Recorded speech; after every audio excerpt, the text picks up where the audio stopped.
welcome all and sundry whose lives we touch each day, because of whom we learn lessons in life each and every moment. I welcome and thank them all.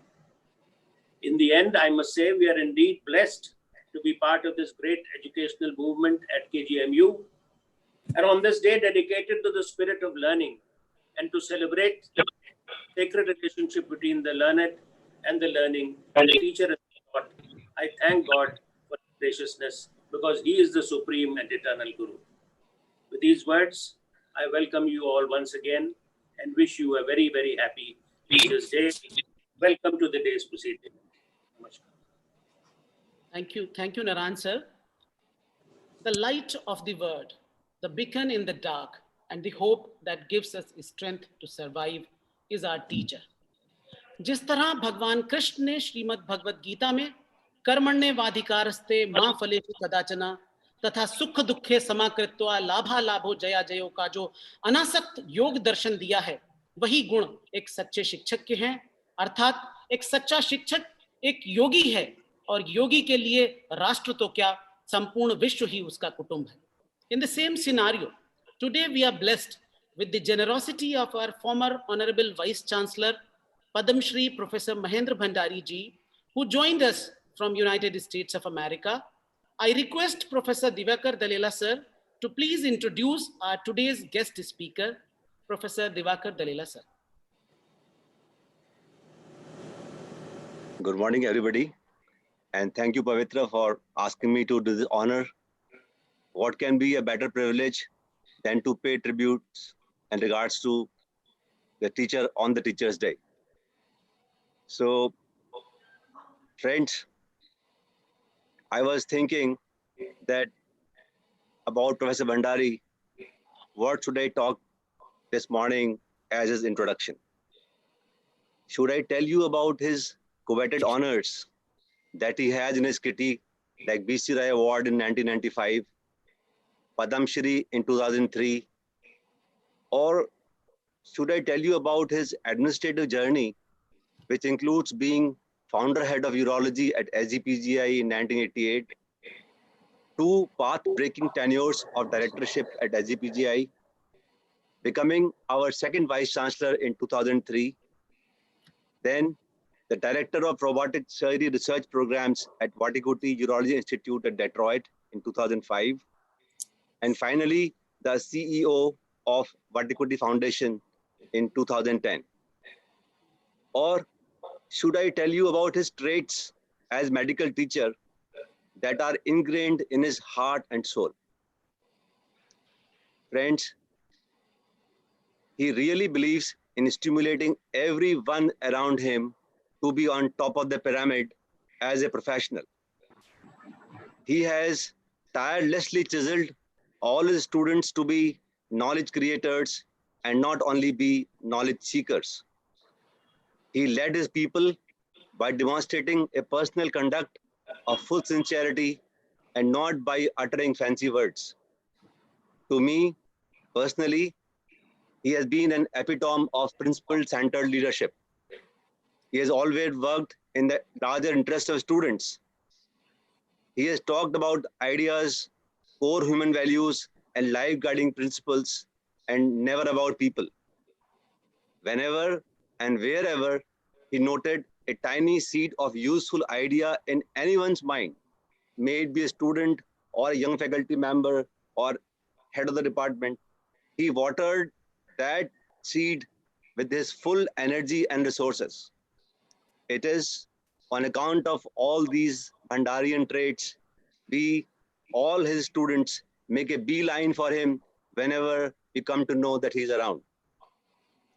I put him in highest esteem as my mentor. I have the honor of being his student. My association with him runs for more than 3 decades. He's truly my Dronacharya, and I take this privilege of asking him to deliver his talk on leadership in higher education to all my colleagues. Thank you very much. And I hand over to Professor Bhandari for his talk.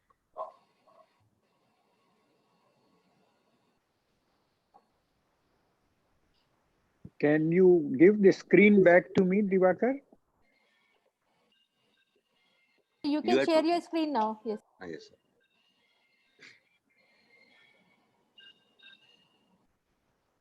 So you please Oh, share I your screen, don't sir. think I... Okay, now I can. Yeah.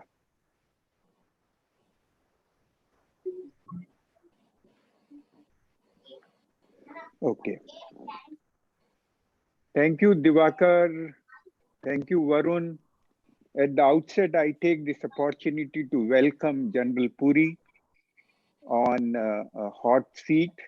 Uh, it was much hotter when we started it, but I'm sure he will enjoy it. I will pay tribute to two of my colleagues, which are so ingrained in UP and the leading people who I really was friendly for decades. One is the late Professor K.M. Singh. We had association for 50 years, 45 years to be precise. And similarly, Dr. D.K. Chabda, who was the epitome of establishing Sanjay Gandhi Postgraduate Institute. I certainly miss, and it's my humble, I dedicate this lecture to them.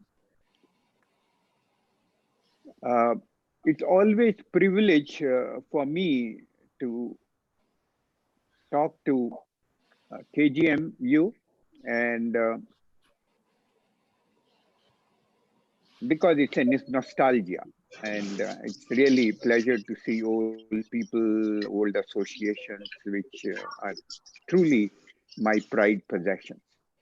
The title of talk I have discussed today, because leadership, according to me, is misunderstood a lot, and everybody has its own definition of a leader. I am going to talk to you about a portable leadership. This is a term which has been recently propagated by Dean of the Harvard Business School, has written a review on portable leadership, and that's where they have really isolated by studying the CEOs of GE to find out what leadership trait a person carries from an organization and what leadership traits are specific to other organizations.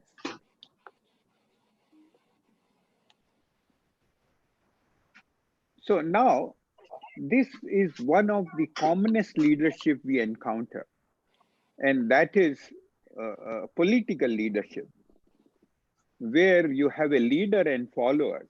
I don't mean that academic leadership is anywhere close to this definition of leadership.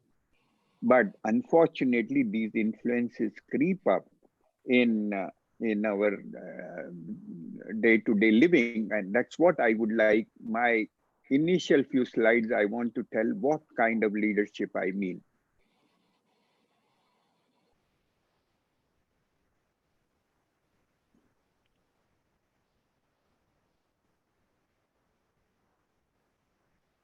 The academic leadership, which is, I'm sorry, let me see once again. I'm showing the right kind of.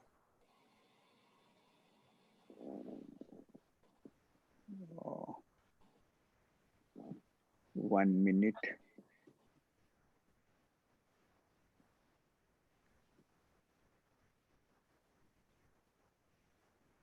Are you able to see my screen? No. Yes, sir, we can see your screen. Okay, you can see the screen? So we could Okay. see your screen, but yes, Yeah, it's back. yeah. So academic leadership, what I'm talking of is a totally different leadership. And that's very relevant for an institution or premier institution like King George's Medical University. The expectations of academic leader is very high. For two functions these institutions of higher learning does is, one is we, because the medical institution has to meet with our clinical responsibility which brings in whole lot of responsibilities to look after a patient and to present a public face of an institution. Contrary to that, we nurture the best of the talent in the world. And as you know, at the level of super specialty and specialty training, there is very little we can do in terms of didactic coaching. Most of it is they learn by seeing what, and that's why the teacher's behavior is very important when it comes to this, and that is a different kind of leadership. So what I am trying to tell you is a corporate kind of leadership where we don't lead followers. We don't need followers. We need leaders. We need to lead leaders, and that is what is important. That is to be understood, that it has to be a very different connotation from political leaders. So what I am talking of invisible leadership, and the best example, I'm sure I have talked to you at several occasions, and I must have given this example. When I was a director SGPGI for a professional commitment, I visited IIT Kanpur. And first time I was to visit the director's office, and I used to collaborate with computer science departments. I was there, and you will not believe, I asked several faculty members and students there to direct me to the director's office. It took me 20 minutes because nobody knew where the director's office is. And that became my ideal, that an institution should have invisible leadership where the needs of stakeholders are taken care of. If you have to look for director, I know that theoretically it may be possible, but practically it's not possible. What I mean to say, don't take it in literally sense of being invisible, but you have to make sure that you redress the needs of your community without your being there, without their running after you. It's a very tall order to achieve, but at least one should strive at that. We have a kind of, it takes no time for anybody to pick up whether you are talking to a boss or a leader, because his language would be, I did that and I did that and all. And moment it is replaced with we, which cannot be done. You can make a change in one sentence you say, but you cannot change the global change of your attitudes. Now, this is an important slide for you to understand what I mean by leadership. Leadership doesn't mean only when you become a head of an institution or head of a department. These are administrative connotations of leadership. I define that your leadership has been given an opportunity to prove, are you truly a leader? This is first test when you ride that kind of crest. But each one of us have a leadership element in us. And this is, even if you don't like to be leader, you have to carry that mantle with you, because human beings are bundles of attributes and we need to play. Role playing is very important. Now see, as a student, our perceptions are different, our needs are different, our expectations are different. Same thing changes when you are a teacher. And then as a student, we add something to the core of what you call bundle we have. All the fibers in bundle, like fiber optic, are not transparent. Some of them would be opaque, bad qualities also. And then you go higher up and you have institutional leader. And then you go still higher and you may be fortunate to have a national role or international global role or societal role, but ultimately it is one individual. Now, the usual problem, I'll come cutting corners to it, is between teachers and team leader like head of the department. or sometimes it could be a specialty person heading an institution. The trouble is that it is very difficult to change the roles. Person, moment he becomes heads, he continues to be competing with his people. And that is the worst thing which can happen. So the role changing is very important because, and this is Herman Hesse has said a very good thing. Some of us think holding on makes us strong, but it is letting go. I met many of my colleagues and they continue to be head of departments. I would never leave X specialty, even if I become head of an institution. It doesn't go down my thing that by holding on, how one becomes uh, much more wiser than somebody. But this could be a different perception altogether. Now, this is in corporate world, we have always bad bosses. I don't think, in fact, there are bad bosses, which is, it's only your perception. Because most of the time, as human beings, if somebody doesn't agree with our viewpoint, which is not all the time sacrosanct, we keep changing. We have a right to change our viewpoint. We have explanations, but if somebody contradicts that, he becomes a bad person.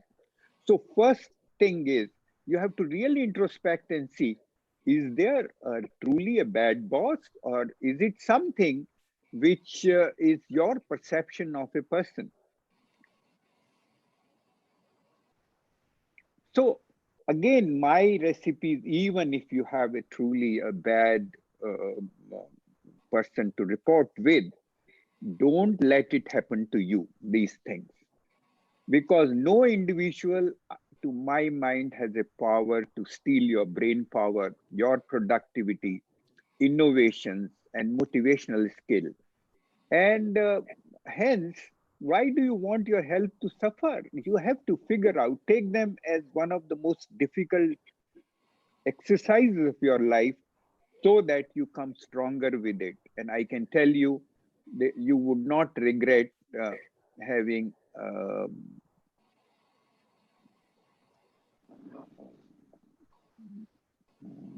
my God, this is something.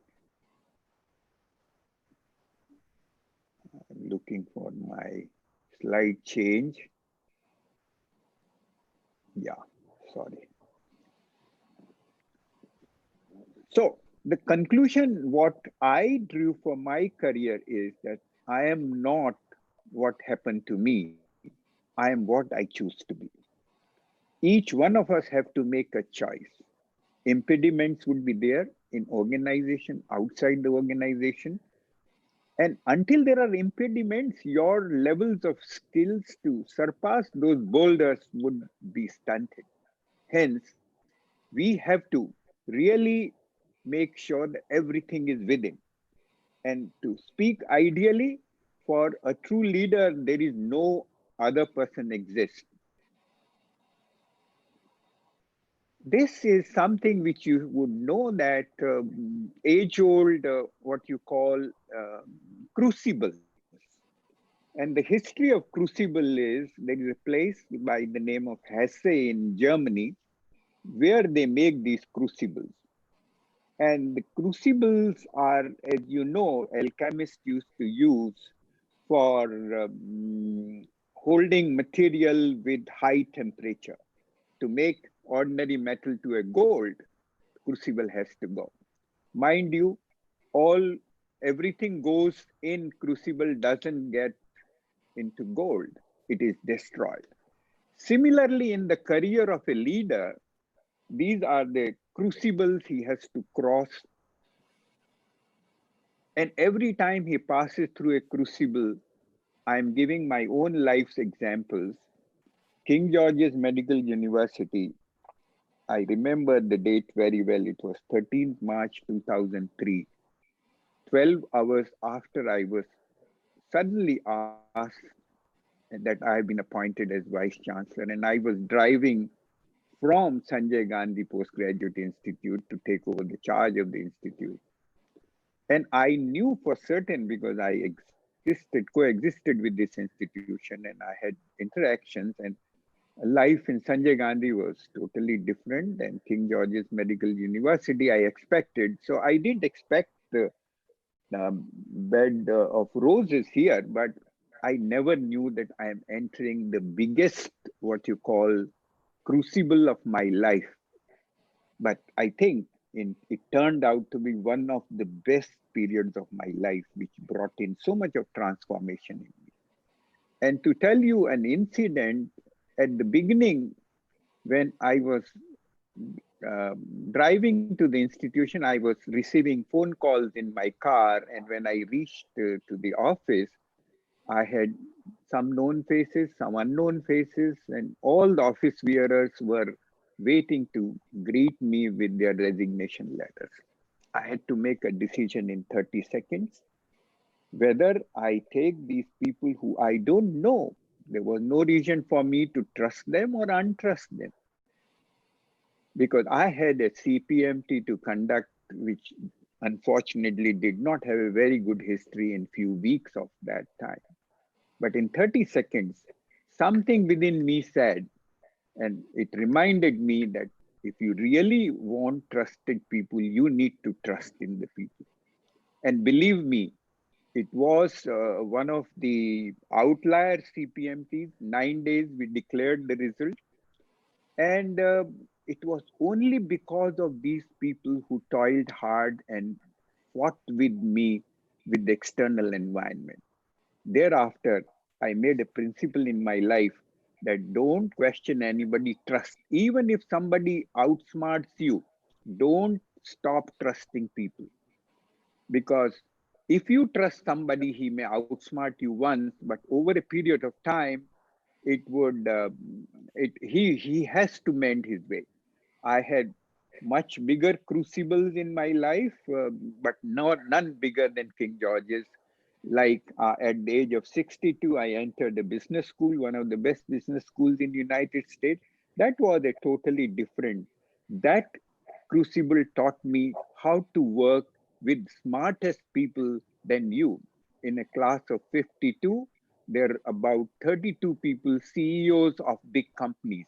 And that's how you have to take them. Every time you are in a very difficult situation, please withhold that temperature for some time, and you will see that you will come out stronger with some more qualities. So there are many other institutions I work, but the point I want to make is whenever you don't think that it is the right time for you, or it is something has gone wrong, something you don't like, wait for a while, it will turn into gold in no period of time and you will come much stronger. I at least believe that we have two people living, residing within us. There is an idiot within inside of each one of us, and there is a child within. And my request to you is keep killing this idiot of yours and keep your child, irrespective of your what you call the chronological age, keep the child within. Because child is spontaneity, child is honesty, child is integrity, and that is what we should do. So portability of talent. So I think KGMU is a reservoir of talent. It has provided so many directors, illustrious medical people, 15,000 strong alumni in United States in really key positions. And mind you, they all carry the culture of Lucknow to help others. So you can really build human capital irrespective of what you call carry with you. You can carry your strategy, you can carry your networking and qualities with you. Wherever you go, it is applicable everywhere. And fortunately, our domain knowledge, it is not like that you are going from hardware industry to software industry. It is wherever you go, you will go to a medical institution. Now, it is all about your identity. identity is something we decide a label, we become judge and jury, which is not right. What you are in these days, initially we used to talk in conferences 30 years ago that I am so and so, I have done so much of work. These days that culture has vanished. If somebody is seriously meeting you, he's giving name to a face, face to a name, so sort of thing. He has read everything about you, he knows everything about you. So we in our part of the world need to really nurture our identity by not judging ourselves or relatively judging ourselves against somebody you obviously see. Our professors and teachers need to benchmark themselves against the best in the country and the world rather than keeping a low hanging target of comparing yourself that and trying to count on somebody. This is a big conflict. You often hear that I made so and so department in KGMU. It's true, nobody disputes. And if you have done so truly, people will remember it, but certainly don't forget what institution has given to you. I can quote the examples of the institute. I went to Indian Institute of Science, Bangalore for the first time. That is a role model institution for me. And I was sitting in professor's chamber and I said that what did institute provide to you? Because in those days I was looking for what should I provide to my departments in terms of physical infrastructure. And they said Indian Institute provides nothing. Even the chair you are sitting is through my research grant. They provide only the address. And that is true for many institutions in United States. So don't forget that institution gives you an address which lives you even after you live for that.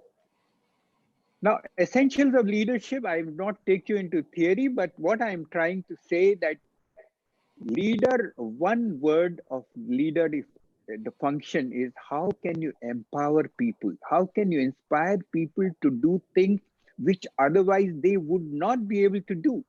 And it is not for you to tell them, I made you to do. These people will remember you all throughout your life. And so it's an indirect advantage. You should have a decisive, distinctive, and compelling voice. Sense of integrity is totally uncompromising. You may do things under the camera, but everything is known. In my 30, 20 years in UP, I can tell you never ever think, and that's why I never believed in secrecy or minimizing the secrecy because there was nothing. Your life should be open book whether people like it or not. But that is something which one has to train. Similarly, high ethical standards, because mind you, the responsibility you have, students, everybody would follow your ethical standards, and that is very important for you to consider and introspect.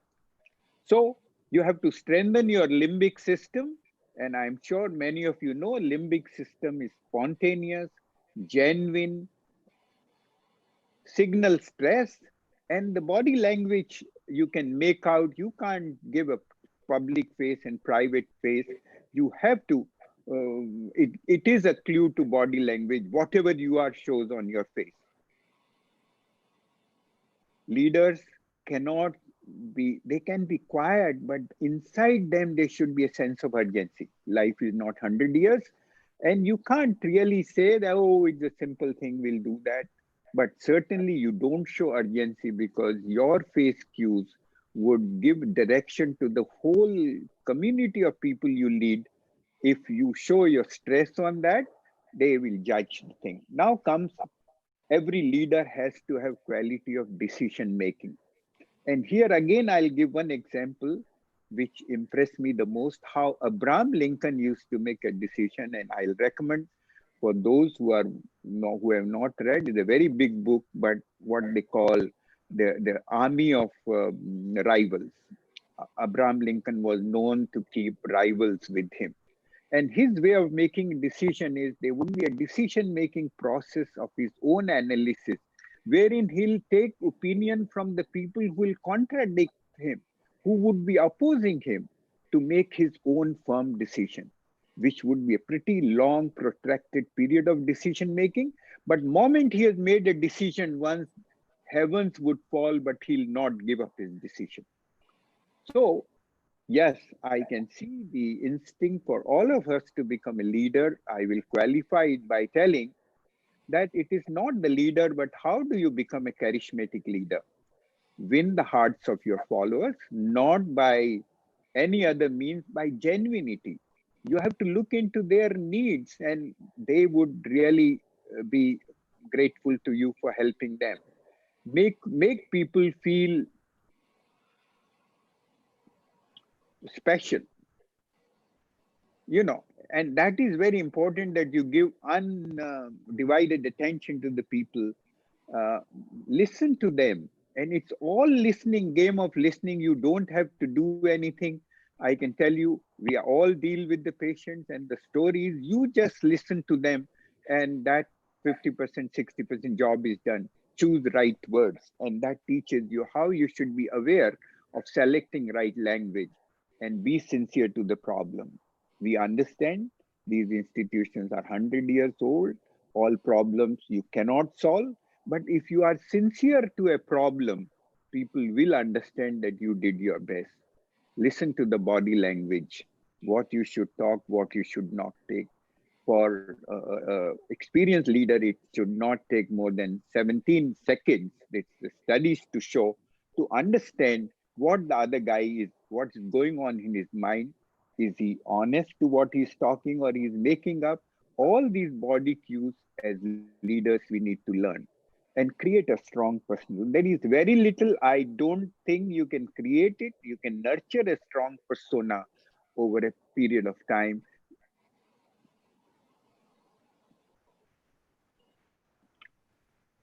Now, there are two kinds of leaders. You will find them. One of them just manage to survive.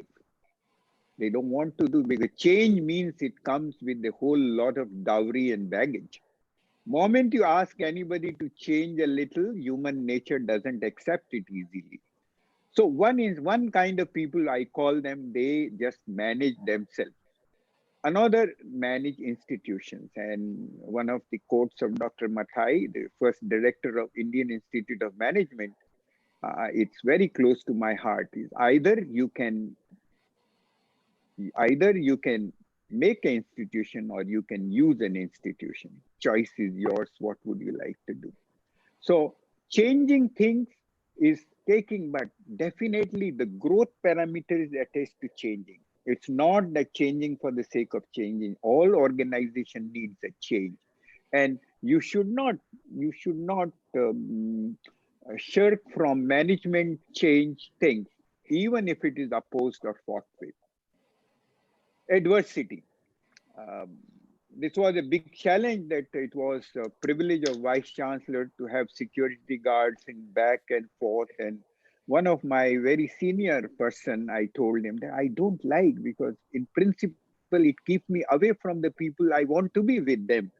But they said that no, there is a risk. So I said, let it be a professional hazard rather than keeping away. So adversity is something hand in glove. You cannot make 100% of people to agree with you. And you should not endeavor to do, because I don't think majoritarianism has helped anywhere. But what I would like to say, that if you take these positions, you should do.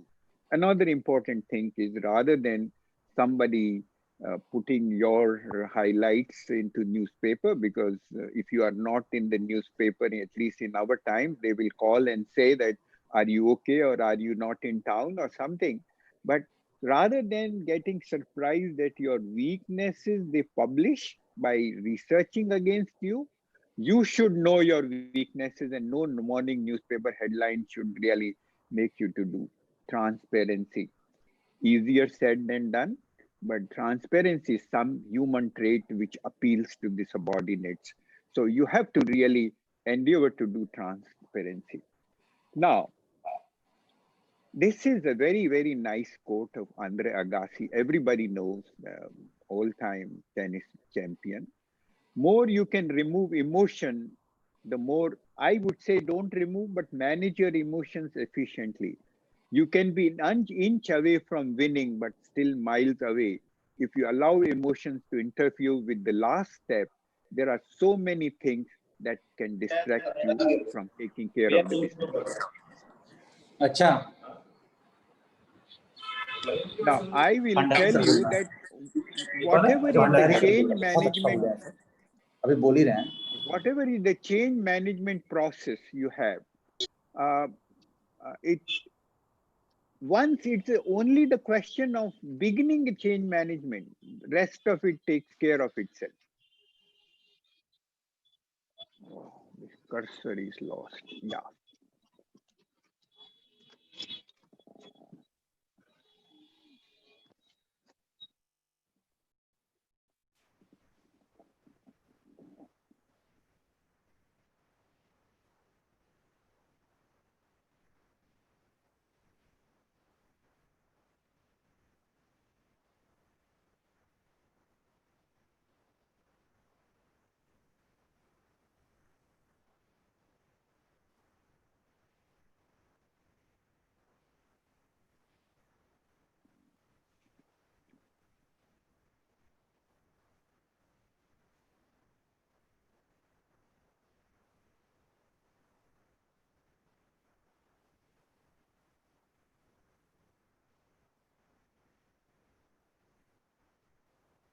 So don't bother about big changes. Change is such a process that you start and move the smallest domino and let it be an automatic process. You don't have to become anything. You don't have to tell, you don't need an administrative crutch to say that I am a leader, you listen to me. These administrative positions, if anybody has to use anywhere to say that I am head of the department, means this is your first, you have used the last ammunition. Act as a leader. Your behavior should be inbred with a leader and think like a leader.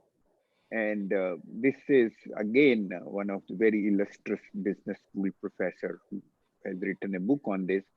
So we have to get out of do, we, and have a paradigm. We do work hard, we become something, and then have it to go from that to be.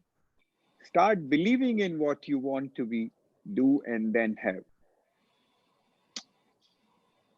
Everything looks very, very rosy till you ride that chair, particularly these administrative positions. One has to really reach to the top to see what it looks like to be on the top. Always the inbreeding has bothered me. One has to really, there are reasons for you to stay in one place, but at least for youngsters, there should be, India needs a lot of migration of talent to other institutions, people taking leads, entrepreneurial things. And for that, you need to really have a vision to create a bridge for you rather than losing total marketability for you in the place you are incumbent. Everywhere you know and go, Shoshin is a Zen term which is known for childlike behavior.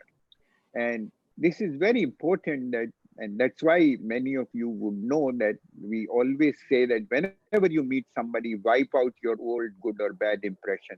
You should always meet them as if you are meeting for the first time. And that is what is the meaning of Shoshin. This is one of my favorite things, that in order to really add value to it, whether you are in a private organization or a public institution like KGMU, you have to ask a question every morning to you, that what value you are bringing to the institution or whatever you are doing. If you are finding that you are becoming static, pivot it, do something and pivot your career, like a basketball player changes its position, keeping one foot on the ground. And according to me, my message is pivot or stultify. Either you'll decimate or keep learning new things. Learning doesn't age. And let me tell you, chronological age is not a deterrent to your learning. In fact, you are physically more fit if you learn.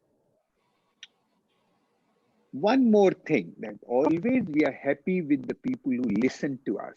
But coming to United States, I have found that people like to have more knowledgeable people or smarter people around them. And there is a strategy. They may not like them, but they still like to have taller people. If you are in company of taller people, your career is made. You will never cease to learn. They'll argue with you. They'll expose you for what you don't know. And that is the kind of culture and stimulation you need. This is my favorite slide, that collaboration is the key to medical institutions, whether it is administrative collaboration or scientific research collaboration. Take this orange peel, orange, and everybody focuses at the mesh of the orange, the substance. Nobody bothers about the peel. Same thing happens in research collaborations. Everybody fights for the substance of the orange because nobody wants to take this. And that's where the fight is. So as a democratic country we are, the best way is let us divide the orange into half and half. That is not the best solution according to me. Mark my words, if there is a fight next time, pick up the peel. And there are 45 ways you can use orange peel. So you can make best out of worst, but don't quarrel for something which is obvious, because gold lies in something hidden insights which is not obvious. So I think I am coming to the last thing. Leadership is in work in progress. Want to put a disclaimer. Don't think that I have imbibed all these qualities. I'm still going through the crucibles of hardship to be a better leader. It's work in progress, but it is really fun because everything teaches you something which is better. Thank you very much once again for having invited me for this wonderful day, and wishing you all a happy Teachers' Day. Thank you very much. Thank you, sir, for an I have ultimate oration. surrendered back the screen to you. Thank you, sir. Thank you, sir, for an ultimate oration. And we can say a true leader always takes initiative to motivate his colleagues and fellows. And an important point we will follow, that be grounded is an utmost important point. As despite being a king and a supreme, Lord Krishna lived his life in simplicity. So now I would like to request the moderator of this session, Professor Arun Chaturvedi, sir, to please come up. In the meanwhile, all of you are requested to please submit your poll, which is present on your screen. This is a poll which is present on your screen. All of you are requested to please submit your poll. And anybody is having any queries, they can send their queries to the chat box. And I request Professor Arun Chaturvedi, sir, to please come up. A very good morning to the audience and a very happy Teachers' Day. Good evening to you, sir, Professor Bhandari. It must be night over there in the United States, and my respects and my sincere and warm regards to you. I hope you remember me from the time you were here, and I'm still very much here. And it is a pleasure to see you and hear you. And this was one of the best lectures ever. Arun, I will interrupt you that I remember still first time you were introduced to me by late my friend Professor N.C. Mishra at Jodhpur Airport, if you recall. Oh, yes. much before I joined you at KGMU. Yes, I know you very well. So it has been a pleasure to hear you, sir. And I know that there is a lot of theory to leadership, but you actually showed how a true leader behaves. You actually put it to practice. And there were so many parts of this lecture which I really enjoyed, and your ideas. I think as time is passing, I think assuming leadership in higher education is becoming probably, I would say, more and more difficult, or basically it's a thing which is in transition. Maybe we are in a government institution here, and here we have the financial protection of a government.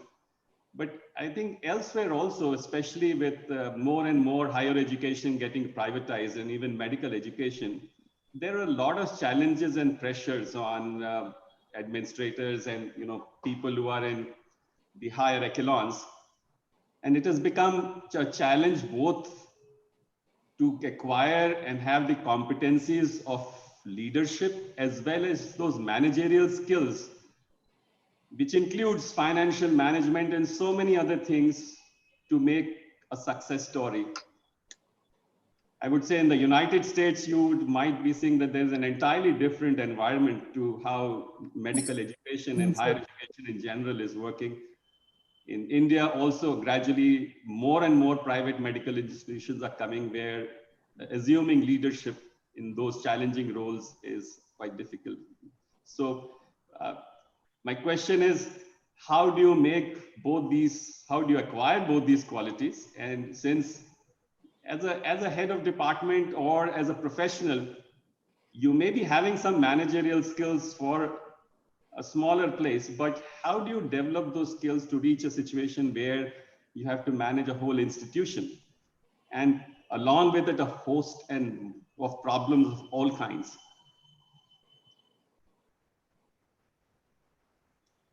Is this a question to me? Yes, sir. I mean, it's a kind of a discussion. Maybe we can. Okay. I'll tell you, Arun, very simple. What you said is totally true. And one thing you have to believe in, that you don't do anything, things happen. And they happen because of, number one, your intent. There may be a very fierce opposition, there may be vehement criticism, there may be threats to your life, nothing happens. But if there is a sincerity of purpose, if you are firm in your decision making, and if you are gentle in understanding other viewpoints, you can do anything. It doesn't matter because people manage for you. You think the prime minister of a country is an individual. Similarly, the vice chancellor of a university. Thousands of events contemporaneously take place. It is the people who manage. What the question is, how the leader manages his people. Are they undercutting him or are they really serving his purpose? And that is the challenge. So I think what you said is fine. That, and don't think that, as I said, it's not bed of roses. It may appear so, but it's always a situation. And that's why I would suggest, I would think of that, if you really grow your leader when you are nothing as a student, if you have, I'm not talking of becoming student union president and all. Yes, I would say, provided unanimously the whole class wants or college wants you to be the president, means you have inbuilt qualities of leadership. So always you have to nurture your inner human being, which would turn out to be a leader second to none. Yes, sir. I think that does answer so many of my queries. I mean, essentially, if you're genuinely a good person and you have the skills and you're honest, the integrity is good, and you want to do everything with some kind of good intent at heart, things finally do work out. And managing big institutions is all the more challenging because you have to deal with so many kinds of people.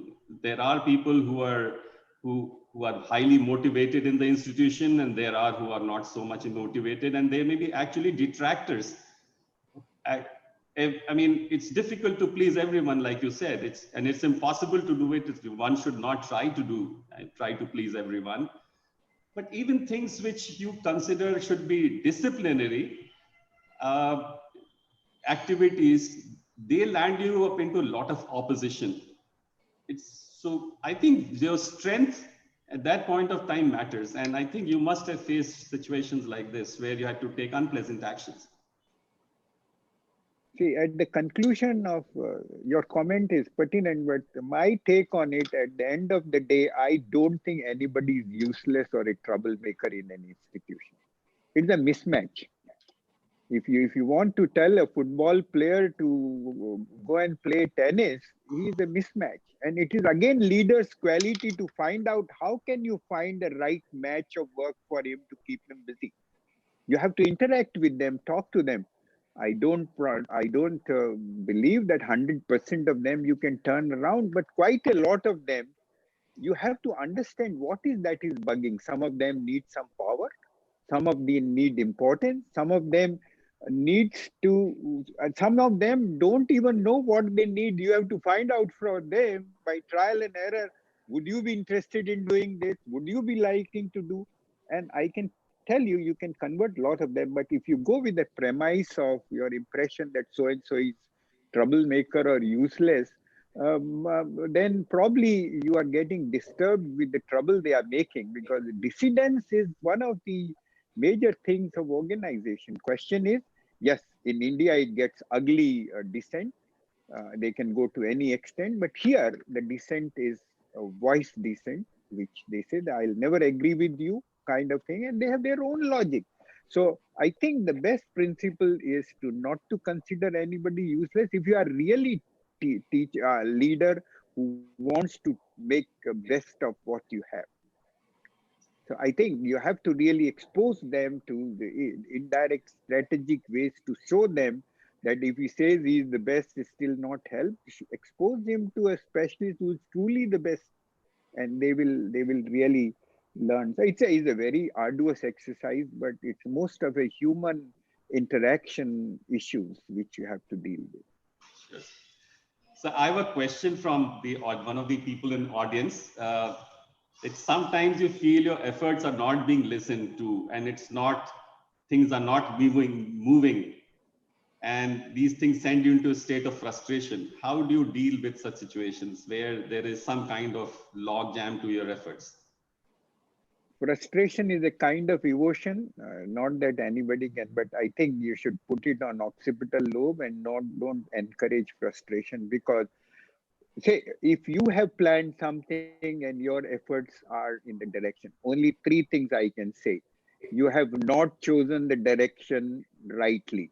There are questions. You have not done the due process of finding what you should be doing with your team. There would be opposition. There may be, the most of the differences and how to do it, not on that who would challenge that KGMC should have a new department. There may be 20 questions on how to do it. So number one, your selection is not right. Number two, your approach is not right. Otherwise, and the third thing is you should be quitter. If you find out something you have picked up and you genuinely feel it shouldn't be done, withdraw back and say that, look, we will not do it. But whenever you are doing change and growth, you have to be very careful of the opposition, simply because human nature is very difficult to change. Even if I move you from this chair and give you a golden chair, in the next door, you will think twice that what is the trap inside. So human mind is very difficult to change. So you have to convince them on a change, and growth means you have to constantly change things dynamically. Thank you, sir. Thank you, sir. Now I request Professor Arun Chaturvedi, sir, to please present a token of respect to Honorable Padma Shri Professor Bhandari, sir. Sir, we would like to present a token to you, sir. This is a virtual token, sir. Thank you very much, sir. I'm honored, and so nice of you. It has been a privilege to hear you, sir, and to see you virtually. I hope we'll have an opportunity to meet sometime in the future. Don't worry, whoever this, I'm going to pick up this original thing moment this COVID is over. So Divya, better be careful. And don't give me a copy. I want originally signed by Honorable Vice Chancellor. It would be honor. So keep my certificate with you. Thank you very much. Thank you, sir. Thank you very much. Thank you. As today we are celebrating Teachers' Day, a day kept aside to honor the teachers who work every day to make sure that the future is bright for all of us. Now I request to our Dean Faculty of Medical Sciences, Professor Madam Uma Singh, to please come up for a few words. Good morning, everybody. Good morning, dear students, whosoever is there around listening to this program. and good morning to all my colleague teachers and my senior teachers. I'm honored to be present in this August group. Um, in the beginning, I would just like to pay tribute to my own teachers. Not many of them are alive, and that makes me really sound ancient.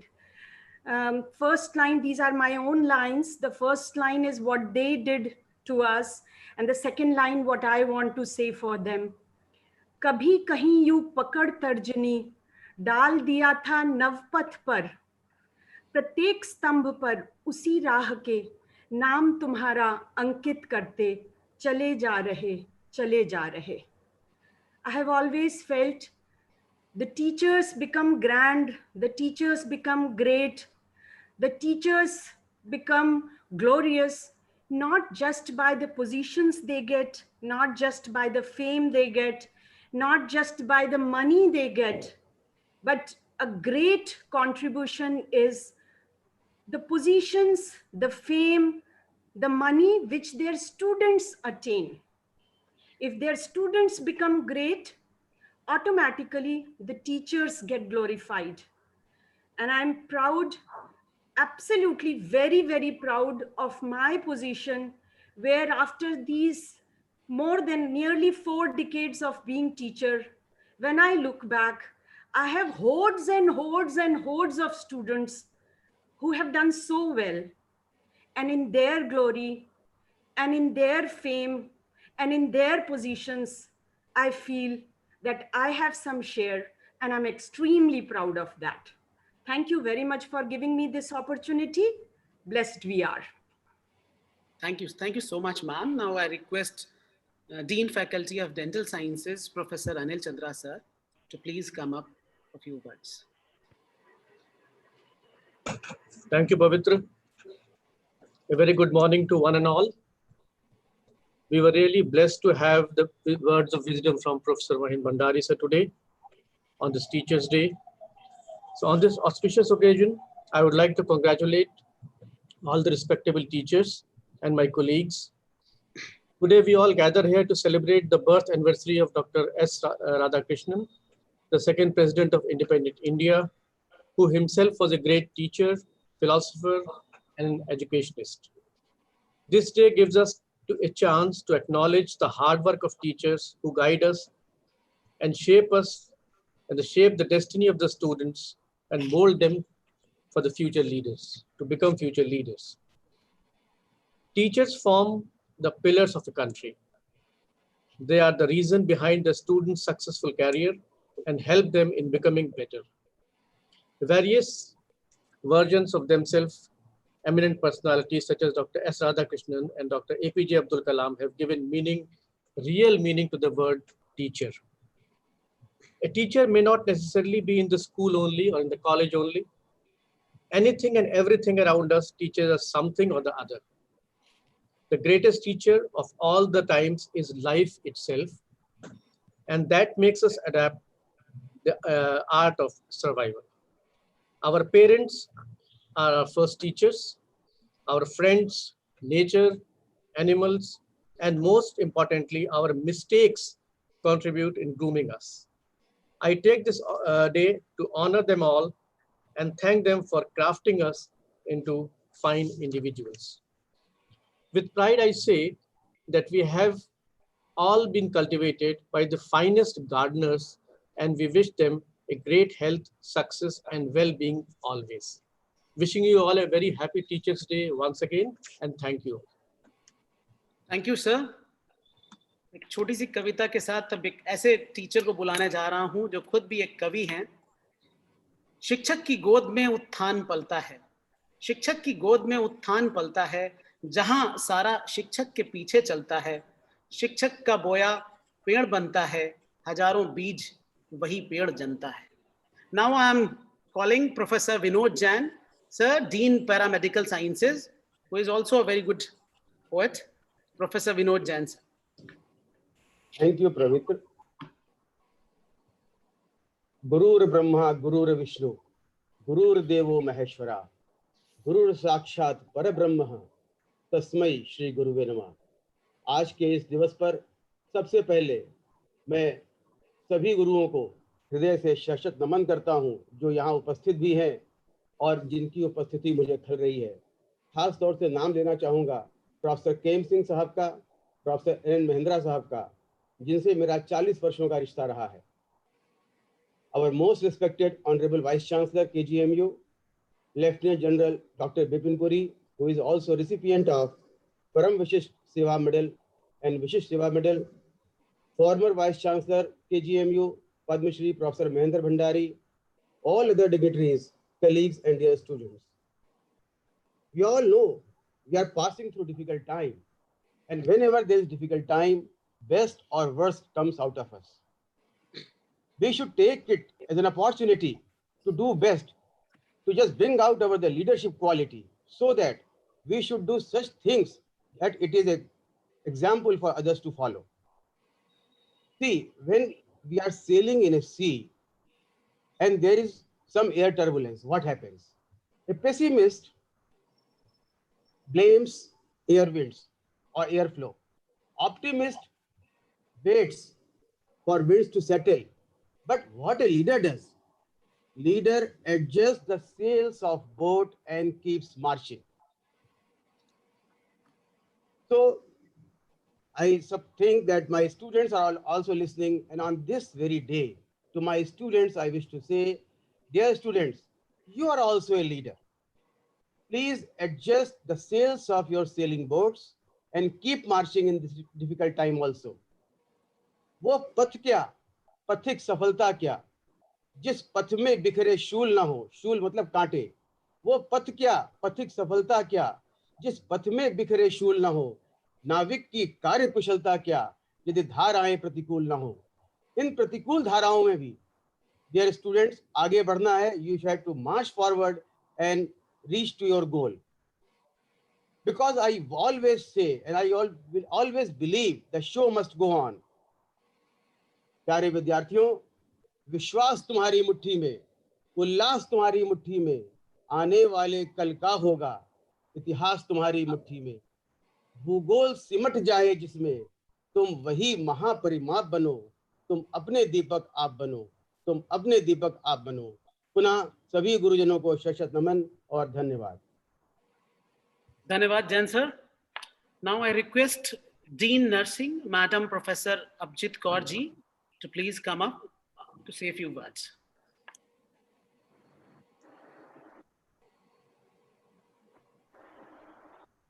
Madam Professor Abhijit Kaur-ji. Am I audible? Yeah, absolutely, ma'am. Namaskar. At the occasion of Teachers' Day, a day where we all stand in reverence, I extend my greetings to all my teachers and my dear students also, because they are the ones who actually make us teachers.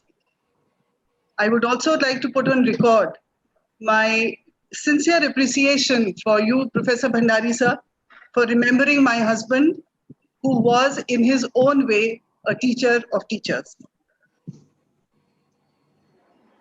I sincerely believe that being a teacher is the highest privilege.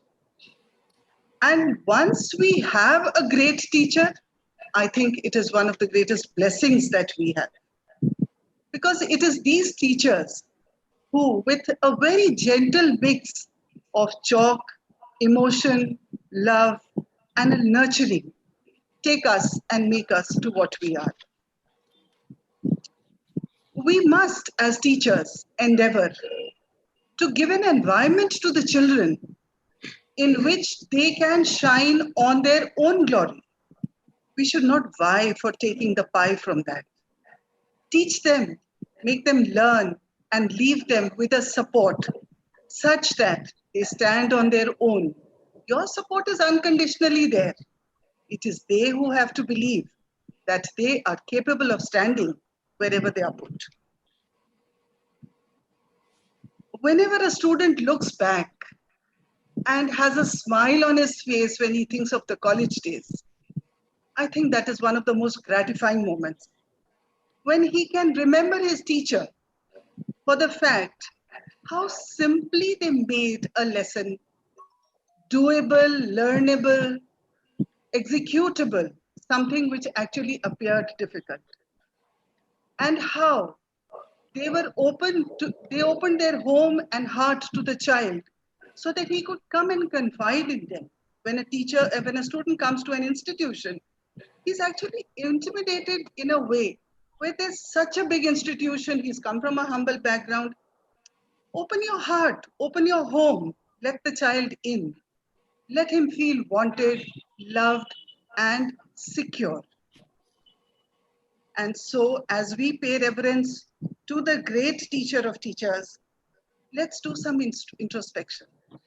Let's see that are we really providing what a teacher actually should? I think we should spend some time on that. And for my dear students, I definitely want to say that you are the pride of each teacher. As Dr. Uma Singh rightly said, whenever you do well, whenever you rise and shine, it's we who feel proud. Remember that you are not in competition with anyone. You are in competition with yourself. आपका हर आज बीते हुए कल से बेहतर होना चाहिए. You should not strive in competition to pin somebody else down. You should strive in competition to make yourself better. Better academically, better in your human values, better in your efforts to give to the society what the society is giving to you. Institutions are portals of opportunity, and we, when we become something, should. Thank you so much. Wishing each one well. Thank you, ma'am. On this beautiful occasion, let us take the opportunity to convey our wishes to all our teachers, mentors, students, and alumni. An organization's alumni are the reflections of its past, representations of its present, and a link to its future. With the advent of social media, alumni relationship has taken a different flavor altogether. Universities have started to strengthen the power of alumni through various networking platforms like LinkedIn, Facebook, Twitter, etc. Alumni portal is the need of hour, as it can help our students in having alumni as their mentors, exchange programs, and the career support.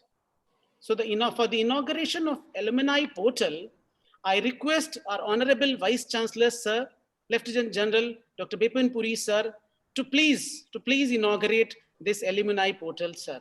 I request our Honorable Vice Chancellor, Sir.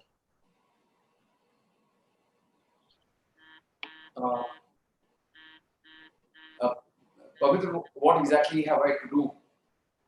Sir, this is a virtual inauguration. You just say you are inaugurating this alumni portal. So we are going to inaugurate. So Thank you. I formally inaugurate the portal for the institute. Thank you, sir. Thank you, sir. Please, it's a big round of applause for this new arena. As we know, teachers are the backbone of our society. As one look at the great impact on the growth, development, and well-being of the students and nation, one must agree that teaching is a noble profession.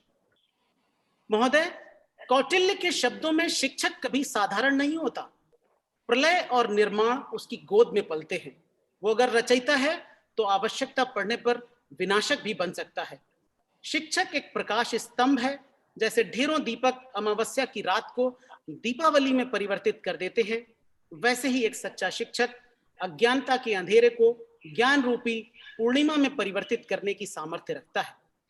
Now this is the time to felicitate those teachers who superannuated after 5th September 2019. So the first of them, I would like to felicitate, I would like to request Professor Vinita Das ma'am. I would like to request Honorable Vice Chancellor and the organizing team to please present a token of respect, a memento, a certificate to Madam Professor Vinita Das. I request our organizing team to please present a certificate.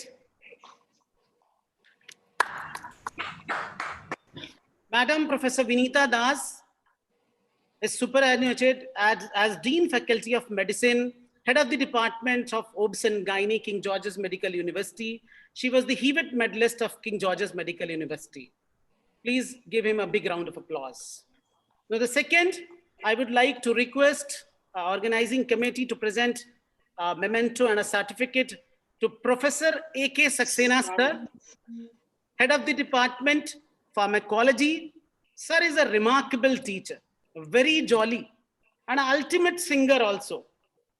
Sir के लिए एक line कहना चाहूंगा कि पेड़ पर बैठी हुई चिड़िया उसकी शाखाओं के हिलने या टूटने से नहीं डरती, क्योंकि चिड़िया शाखाओं से ज्यादा अपने पंखों पर विश्वास करती है. सर, आपने हमें विश्वास करना सिखाया. Now I request Professor Madam Madhumati Goel ma'am. She retired as Head of the Department Pathology and Pro Vice Chancellor of King George's Medical University. Madam के लिए क्या कहूं, कुछ कहा नहीं जा सकता, बस एक छोटा सा शेर याद आ रहा है. वो मैम आपको प्रेजेंट कर रहा हूं कि सूरज को दिया दिखाया नहीं करते, सूरज को दिया दिखाया नहीं करते और चांद के आगे तारे बोला नहीं करते. मैडम हमेशा से स्टेज की शान रही हैं. मैडम ने हमेशा स्टेज मैनेजमेंट में हम सबको बहुत कुछ सिखाया है. Thank you ma'am, thank you so much. Thank you Pavitra, thank you so much. Thank you, ma'am. Now this is the time to present a certificate and memento to Professor Ashutosh Kumar sir.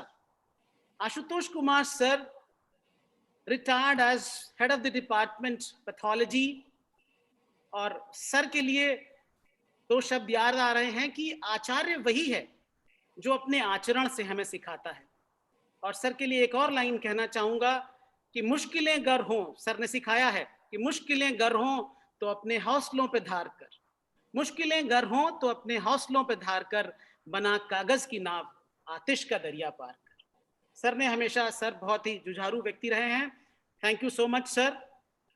And now I request professor Anita Malik and Madam Professor Shobna Zafar. I request the organizing team to present a certificate and memento to Madam Professor Anita Malik ji and Madam Professor Shobna Jaffa ji, who are the stalwarts of anesthesia department. We welcome all. And now I request ma'am to please say a few words. Ma'am, Professor Vinita Das ma'am, or any. Good morning. Thank you everyone. My greetings to Professor Bhandari, Lieutenant General Dr. Vipin Puri, who has joined recently King George's Medical University as the Honorable Vice Chancellor. My fellow colleagues, young faculty and the students. I really feel humbled and honored to be present today at this forum. And I'm really blessed to be a proud Georgians, born here and spending most of the time in the campus, about 50 years. My blessing to the young faculty and my students, who I'm sure will raise the flag of King George's Medical University on the front of the world map. मैं कुछ शब्द उनके लिए कहना चाहती हूँ, अपनी young faculty and students के लिए. छू लो आसमान तुम हौसलों की उड़ान से, राह तुम अपनी तलाशो मिलेगा सब जहान से. With few words, my all the blessing to my young faculty and the students. Thank you so much.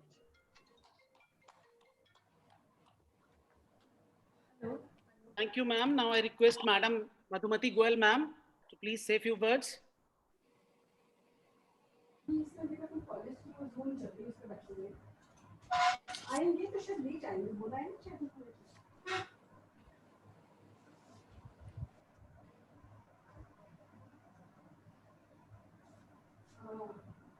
unmute yourself. Thank you, Pavitra. This, am I audible? Yeah, sure. Hello. Thank you so much, Pavitra.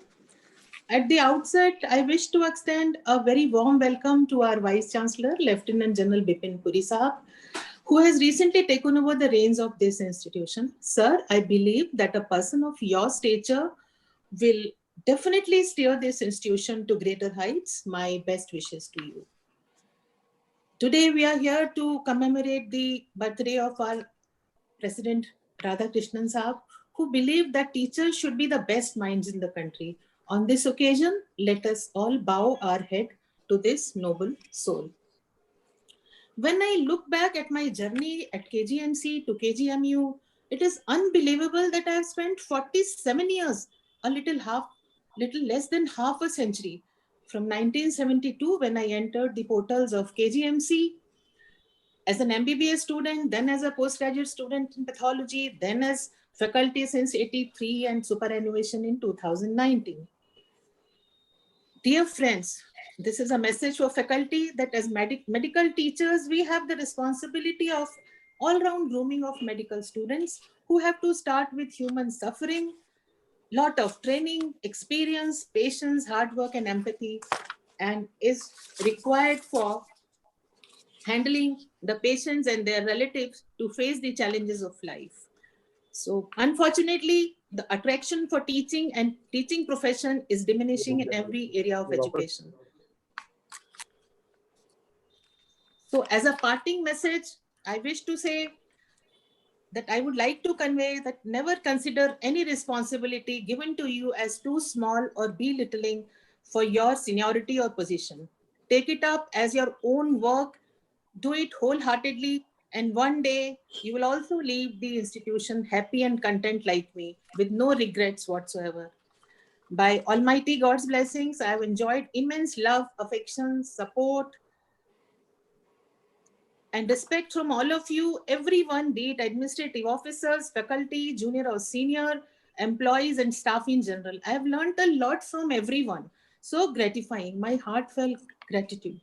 Once again, thanks a lot for having me here, and my best wishes to all of you in this difficult time, and stay safe. Jai Hind. Thank you, ma'am. Professor A.K. Saxena, sir. Professor Ashutosh, sir. Professor A.K. Saxena, sir. Hello. Hello, Pavitra. I'm here. Can you hear me? Absolutely fine. Absolutely fine. Right.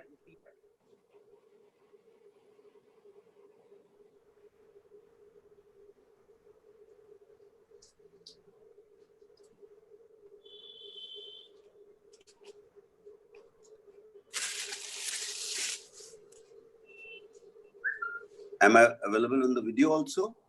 No, sir. The video I'm is not visible. I'm waiting.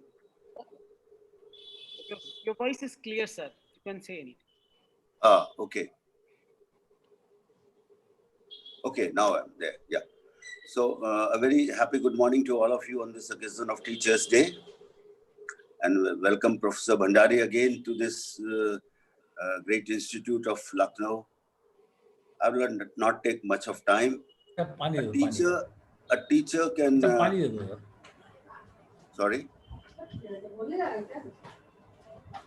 A teacher is known by its students, no matter how much money is accumulated or how much praise otherwise he has received in other fields, but the students remember him, and the greatest appreciation of teacher is by his or her students. And for the message to students, I'll simply speak, I'll say this couplet, and that is, कौन कहता है कि आसमां में छेद हो नहीं सकता, कौन कहता है कि आसमां में छेद हो नहीं सकता, एक पत्थर तो तबीयत से उछालो यारो. So that's the message to students. Do well, do with truthfully, with justice to all, and you will succeed.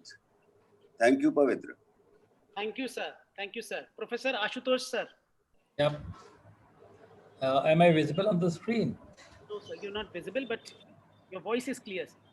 Perfectly all right. First of all, this is a very sacred occasion for me because I have been a teacher for last so many years. I have been a class fellow, Dr. Madhumati Goyal, and we entered together in the department of pathology, and we retired almost together from department of pathology. So my colleagues and everyone now in the department is almost my student. Secondly, I like to welcome Professor Mahendra Bhandari, who is a great motivator of persons. He has been my, you can say he has been my savior, and I learned a lots of things from him. Unfortunately, there are so many things which were at that time which were envisaged, they could not be, take place. Anyway, that's a different thing. It is part of life.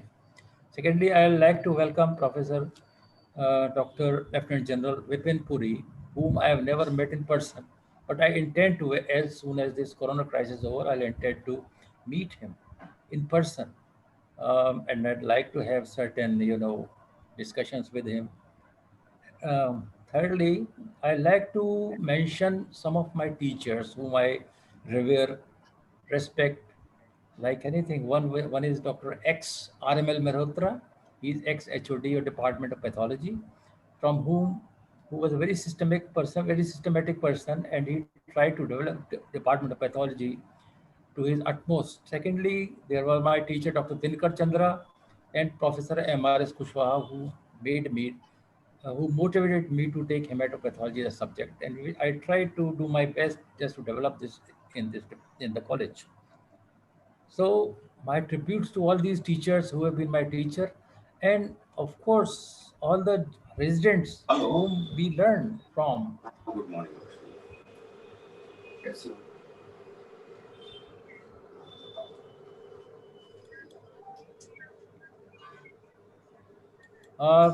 I think the screen has disappeared.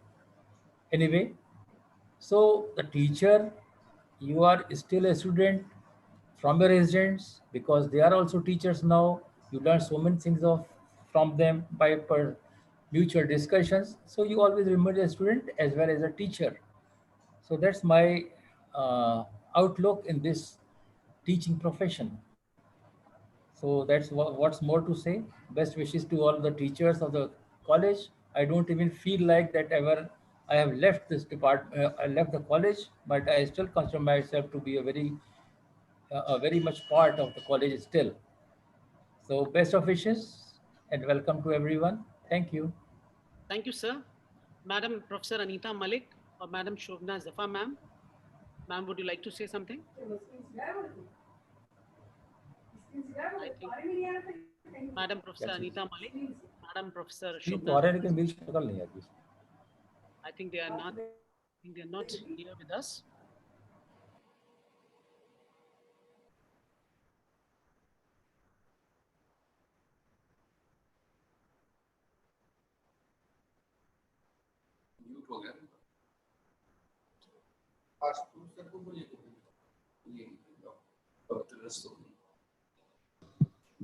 Pavitra, you are mute. Sorry.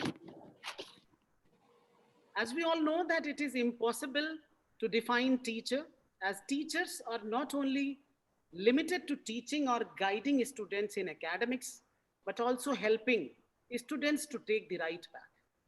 They add value to our character and make us ideal citizens of the country. Now, this is the time to appreciate our faculty members for the year 2019-2020. We are going to present Popular Teacher Award in undergraduate students from the year 2019 and 2020 by the student poll. So first of all, the first faculty award for Faculty of Medical Sciences by the student poll, who is very popular teacher.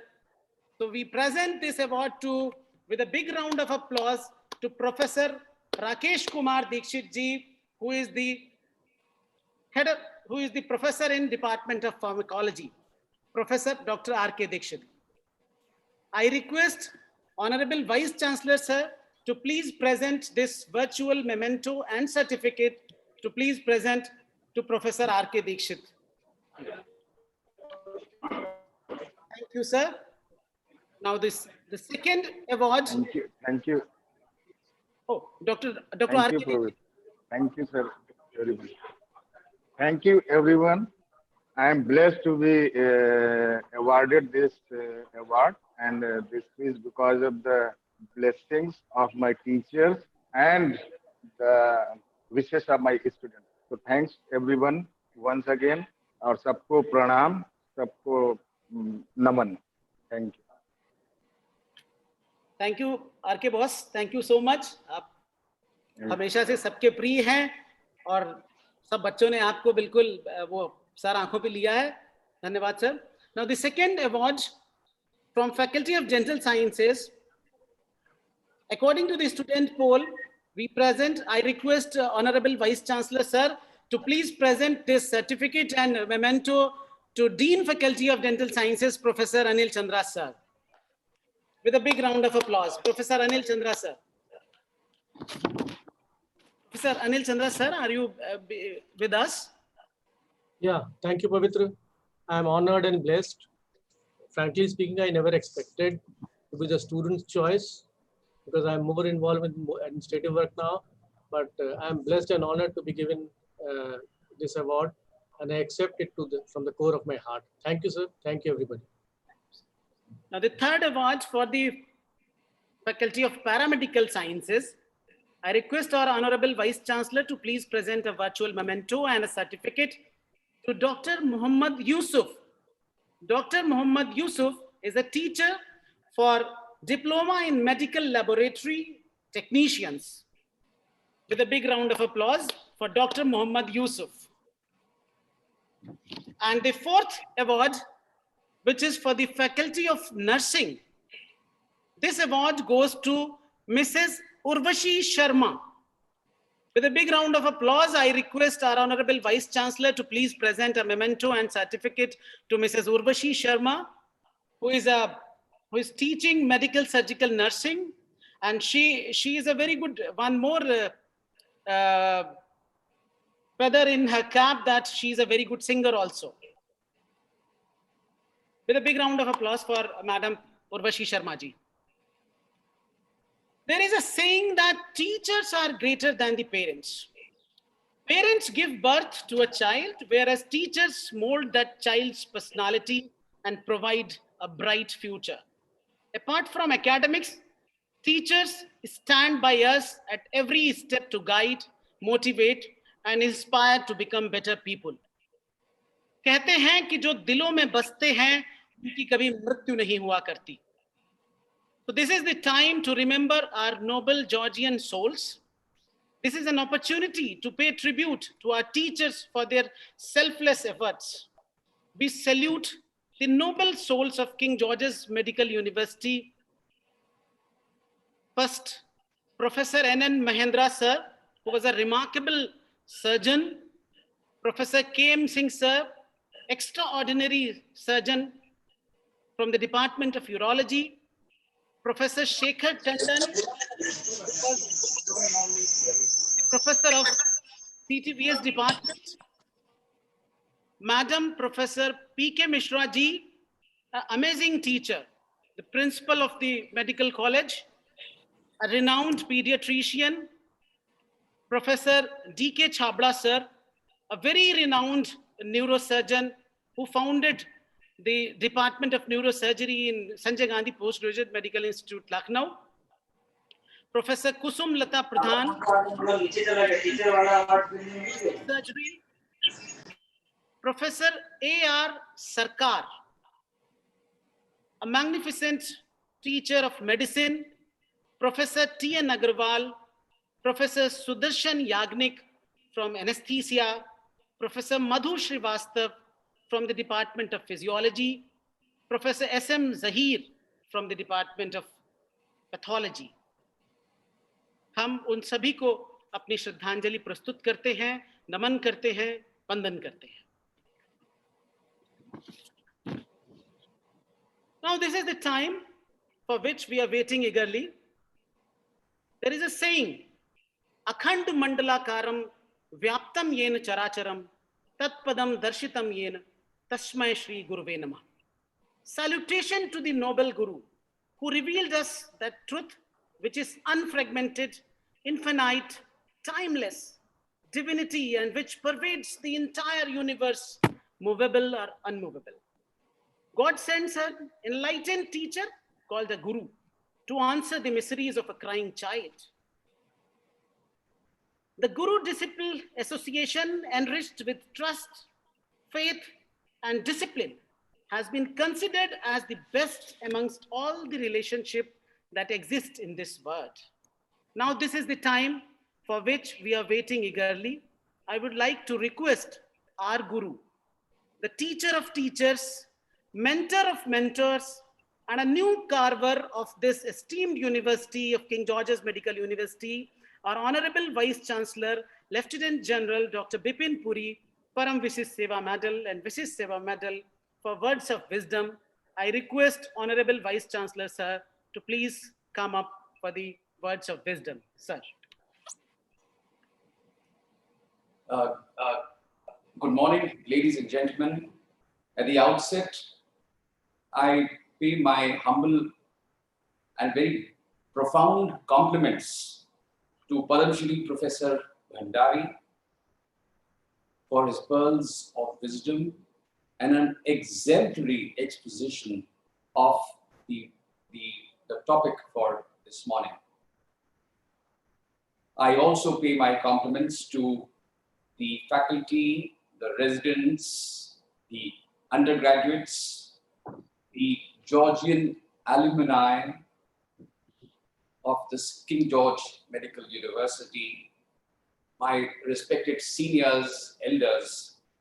I have profound regards to you all on this very auspicious Teachers' Day. Well, friends, ladies and gentlemen, when I was asked by Professor Divya and was briefed about the topic for deliberations this morning, the topic was leadership in healthcare. The topic, when it became leadership in healthcare institutions, added a different dimension. And whatever Professor Bhandari spoke this morning, let me say this with all humility, I thought it was all to tutor me, to educate me, for me to understand the variables, the intangibles, the imponderables which come along to administer and govern, so to say, in all humility, a university of this stature. I thank Professor Bhandari for his pearls of wisdom, and I sincerely believe that everything that he said means a lot and would perhaps be etched in gold, as far as I'm concerned, in my memories. But I'm going to speak to you, friends, on leadership in healthcare. I'm going to say a few words on leadership in healthcare, how this hashtag has changed. What was healthcare leaders in yesteryears? Healthcare leaders is now leadership in healthcare. There is a change. The hashtag has changed. Why has it changed? It's not a reason which we all require to introspect. Is it because of the corporate culture, where we want leaders who may not necessarily be healthcare, in the healthcare vertical? The paradigms, the healthcare ecosystem, friends, ladies and gentlemen, is changing rapidly. The requirements are different today in the healthcare system. There is blurring of these divisions. There is, and the question which many are asking is, does medicine continue to be an art, or has medicine become an industry? That's the paradigm, That's the medical ecosystem that we are talking about. And I think it's time that we as healthcare professionals, leaders, if we are going to be leaders, define, decide, and navigate movements, thought processes, ideas as to how we want our tomorrow to be. Well, you will all agree that there has been a constant change in this very complex, evolving environment in the medical field, with multifaceted, multitasking operations throwing up diverse challenges and making leadership go through the litmus test again and again. Now, I sincerely believe that this ecosystem, where the ground rules keep changing, the goalposts keep changing from time to time, it's so dynamic. Everything, there is so much happening in medical technology, growth, different disciplines, subspecialties. There is so much happening. So leaders at different levels to keep a tag of everything in so diverse a field is actually a very taxing phenomena. Let me try and say a few things from the armed forces, because my background is the armed forces. As you all know, that leadership, when we talk about in the armed forces, has a different connotation. Some people are born leaders. You know, wherever they go, they can conduct themselves well, they can. And as Professor Bhandari said, you don't have to be a dictator, an autocratic in your. You can be a leader by being inclusive, to carry your team with you, understand their perspective, try and rein in the thought processes, and look at the pros and cons and then try and take it forward. So that's a natural leader. Sam Manekshaw, ladies and gentlemen, was a natural leader. But some people have leadership thrust on them. Just by the virtue of hierarchical rise over a period of time, they become leaders. Can they also become good leaders? Most certainly they can. But there are three things I used to tell when I was in the armed forces. Let me give you an analogy. In the armed forces, there are only 10 lieutenant generals in the medical field. 10 lieutenant generals, that is a 3-star appointment. So out of the host of doctors that we have, there are only 10 lieutenant generals. So it works out to be 0.007% of all doctors in the armed forces would perhaps become a 3-star general. Very often, when I was sitting in the hot seat, I would be asked this question by many of my juniors. Sir, why not me? I mean, why cannot I rise to? So the answer I used to tell them was, look at the 3 A's. The 3 A's. What is your attitude towards the service, the organization in which you work for? Do you have an attitude? Do you have the right attitude? That is number one.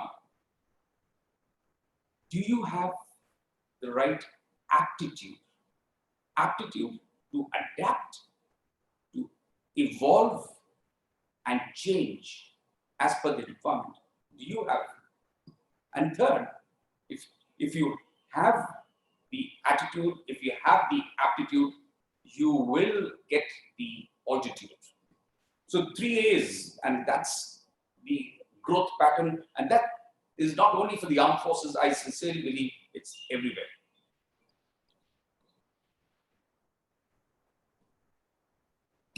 Talking a little bit about leadership, I'm going to recount 2 incidents. One was the Bhuj earthquake.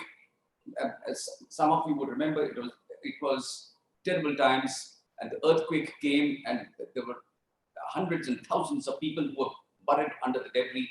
The Ministry of Defense asked the armed forces medical teams to move into Bhuj area. We all moved in. I was one of the surgical teams.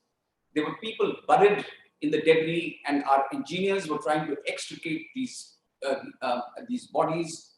And whenever we would get a cry and see somebody is breathing or somebody is crying and yelling and shouting, we would go, as the surgical team would go, help tell the engineers to show us a way.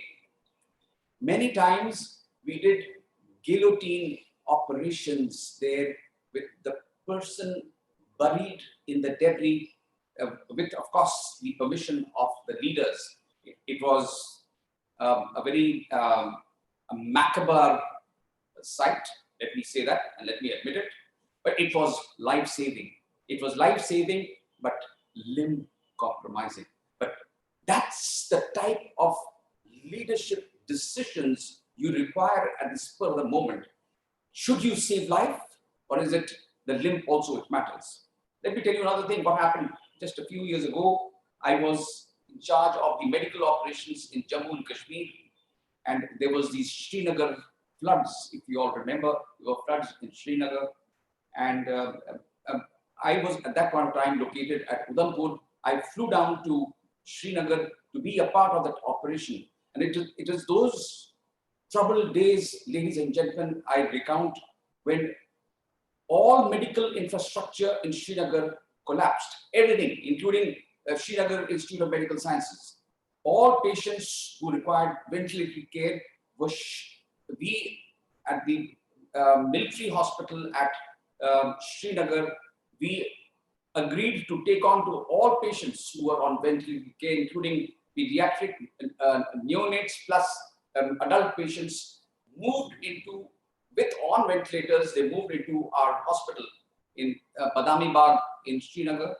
And there were as many as about, I remember, as many as 16 patients on ventilator. Of course, we had only 2 physicians, we had 2 intensivists, and of course, some intensivists from skills also came in to help us, and along with some neonatologists. But the fact of the matter is, for about 16 days, 16 patients were ventilated at our during those troubled times. The unique thing during those floods was that half of the hospital was underwater, and the people, there were lots of people who were marooned in the water for a few, and they could not be extricated from there because the whole thing happened so quickly. The people didn't want to come out from their homes, and it took time for them to react. During that time, we made human chains to supply them food. They were immersed in water, they were the children, so we made human chains. There was no other way to go through the water, so we made human chains to supply them with food and water, so that at least they could survive, and it's only a period of time that we could extricate all our people from those troubled times. The point which I'm trying to make is, friends, when the going gets tough, the tough get going. And this is not only for the armed forces, this is from across the board, for every possible scenario. I sincerely believe that quick decision making, as what Professor Bhandari said, is crucial very often. You have to weigh their pros and cons, and a quick decision making in leadership continues to be the single most important, not the single most, one of the very important criteria. Well, friends, you'll agree with me that education today is witnessing a complete transformation all over the world, actually. Not only in India, the new education policy, as you're all aware, is up for debate in recent times. As far as the medical is concerned, you're all aware that the integrated competency-based curriculum with horizontal and vertical alignments is now being implemented by the Medical Council of India, which is indeed a welcome step, and which we in the King George Medical University have embraced and are actually implementing it in letter and spirit. Now, these are things, these are changes, these are transformations, which I sincerely believe are very well defined. They have very well defined learning outcomes. And I think it's really the way to go, the way forward. And they seem to be very, very progressive decisions. I have to make another point about digital transformation. The digital transformation, which has enveloped the entire world, is actually happening. Digitization, whether it be artificial intelligence, be it medical technology, the whole medical ecosystem has changed.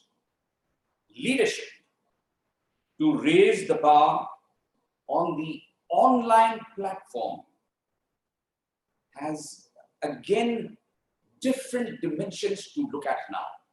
There are problems, there are issues, there are voids, there are gaps in our understanding how to move ahead. Two things we as medical practitioners come to my mind, and I must bring it to your notice, all teachers of stature. One is this online platform. The problem is there is no physical interface. You're not seeing the guy, the student, the mentee. Online, you get away with anything, but you really don't know. There's no body language. There is no physical interaction. So I sincerely believe that that's one major setback that we have on the online platform. There is one more problem which I've been talking about in the last few years, and that is physical examination. Ladies and gentlemen, when we were in medical school and when we were learning and we were doing a post-graduation and a postdoctoral training, physical examination was the key for learning, actually learning, clinical learning. Until you take a good history, you interact with the patient, you do an inspection, palpation, percussion, and auscultation. Until you do it, those are the parameters which we were taught, and those are the parameters in which we grew. And those things, perhaps today, are been found wanting. There is a disconnect with the patient. Everybody is only into technology. Just do imaging, do laboratory diagnosis and diagnostics. The diagnostic field has taken over, and it's not so important to touch the patient, examine the patient, and soothe the nerves, so to say, comfort the patient. So I think that's not important. The whole priorities in looking after a patient have changed. It worries me. We as teachers, as we go through this period of digitization and the online platform, we must not miss out passing on this to our students, that physical examination, interaction with our patients is the single most important factor if you want to soothe the nerves and comfort your patients.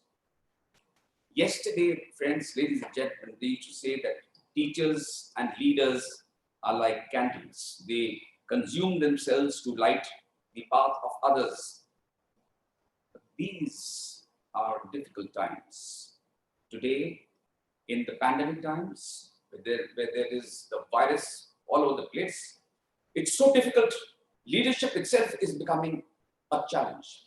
I talk of a recent event a few months ago, about 2 months ago, when the pandemic had just come into India. There were reports which were all over the social media. A consultant in Chennai asked his GRs and the internees to go onto duty in the COVID ward. The internees and the GRs refused. They said, we don't know how to do the donning, we don't know how to wear the do's and don'ts inside in the wards. We are not going, let the consultant come. The consultant warned and threatened, but the internees said that we are interns, we don't know anything. So there's no question of us going inside. But the junior residents also refused. They said, you show us the way. and then we'll come in. So, friends, ladies and gentlemen, we are living in a different era. It's not of yesteryears, that Guru Shish that we are talking about, the mentor and the mentee yesteryears, where people would, if the Guru would say something and the Shish would go running without asking any questions. Today, the Shishya asks questions. Are you a leader?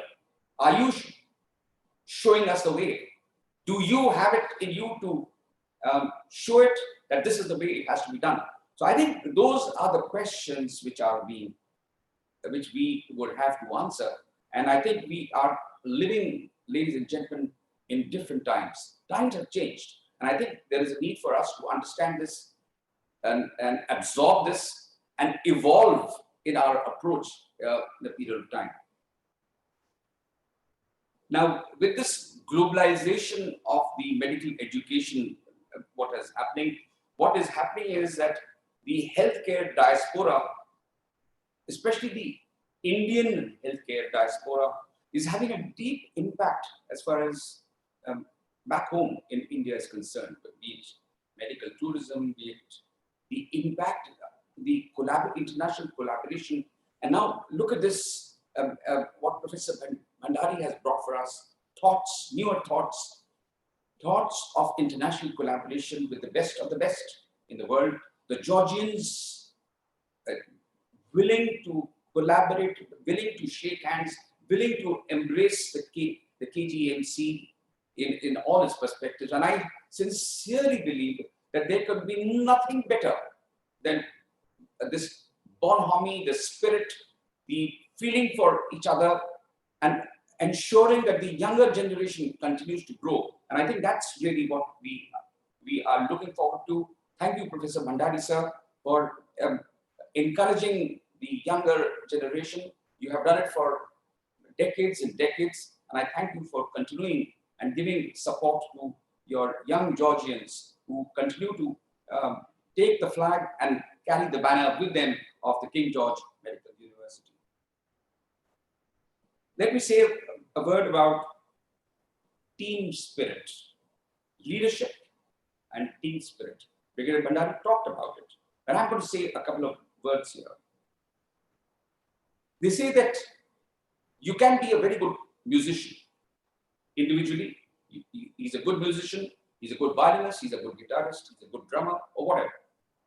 But if you want a symphony, something which you want to hear it well, then it has to synergize. All musicians have to synergize with each other.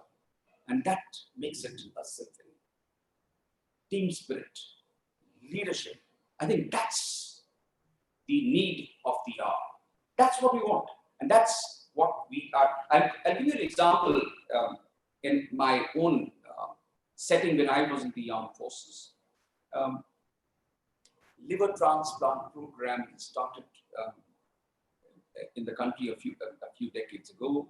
And we were in the armed forces. We were amongst the early starters, so to say, at Army Hospital Research and Referral to start deceased donor liver transplant program. At the same time, at parallel time, in Delhi, the All India Institute of Medical Sciences was also starting. But I want to bring out to you all, whereas the program in Army Hospital ran like a dream, because it was, everybody held hands, and there was a leader, there was the hepatologist, there was a gastroenterologist, the GI surgeon, the anesthetist, the fusionist, the radiologist, the transplant immunologist. They all sort of hand-holding. But what was happening in the All India Institute of Medical Sciences was that they were all excellent. They were top of the shack. They were top in the country. But yet, the leadership mantle could not be decided. And because the leadership could not be decided, the whole thing fell apart. And that's the point I'm trying to make, ladies and gentlemen, that unless and until there is a feeling that we are doing this for the institution. Am I audible? Yeah, absolutely. So until there is a feeling that we are doing whatever we are for the institution, you lose sight and the whole thing becomes scattered, and you lose out on your ultimate goal. So I think that's the bottom line which I'm trying to make, and I sincerely believe that would be the important thing to remember. So therefore, as leaders, as Professor Bhandari said, I maybe at the cost of being repetitive, I'm going to say a few things, and because I sincerely believe in these thoughts. As leaders, it is imperative that we are able to create a change. It's also important that we are able to take responsibility for the decisions that we take. It's important to encourage, it's important to persuade your team members, it's important to take risks. It's also important to understand, to avoid sycophancy, avoid people who love to say, yes, sir, 3 bags full, sir. People who tell you a contrary opinion to what you think should be respected. It may not be right, but respect a person who gives you a contrary opinion. Set your goals, teamwork, as I said, empower your juniors. Professor Bhandari mentioned that. Empower your juniors, reduce boundaries, listen more, communicate, find the right man for the right job. And I think this really sums up some of the parameters which are so important in leadership in healthcare. And all of this, I sincerely believe, would, I hope, would make good leaders.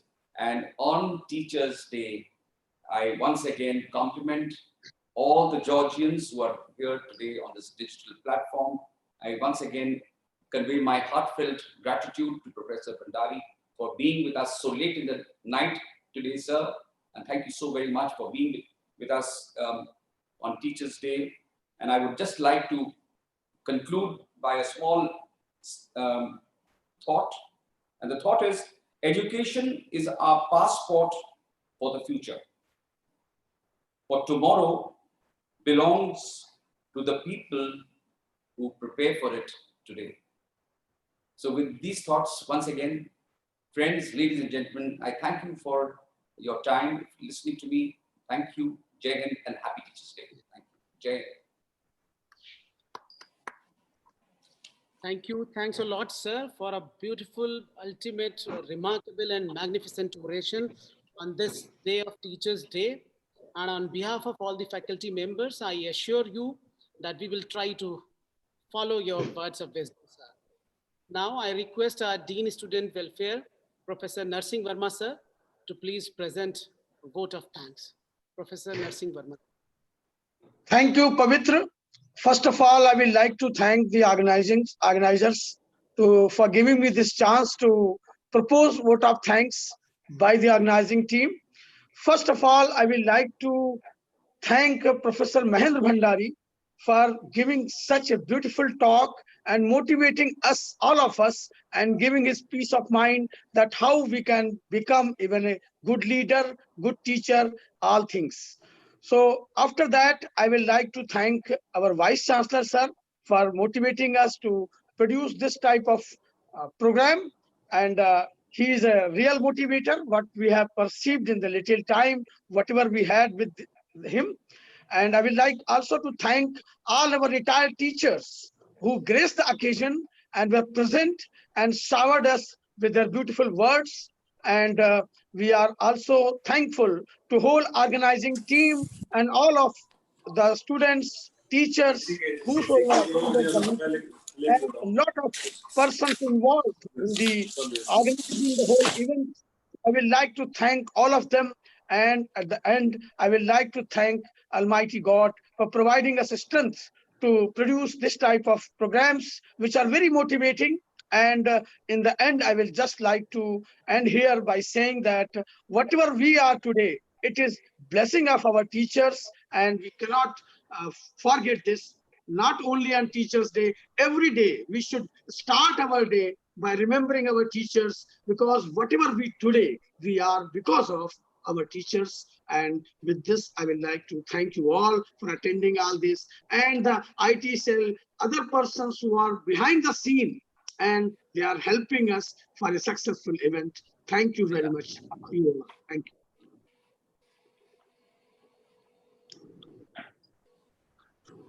Thank you, sir.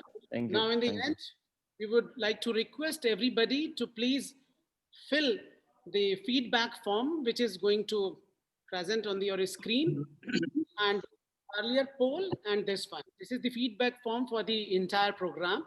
You have to please submit this.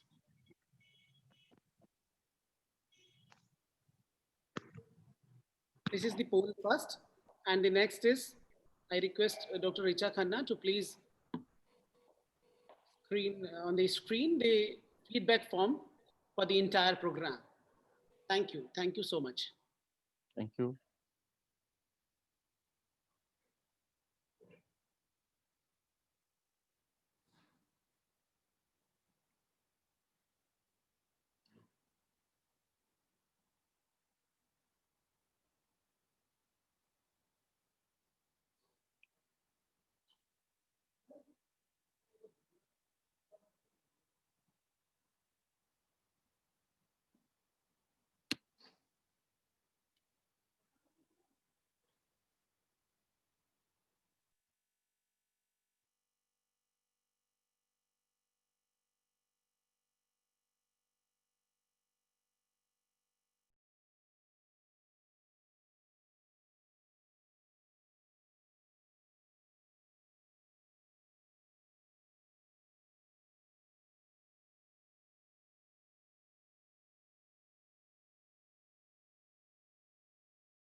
Hang क्यों किया हुआ है?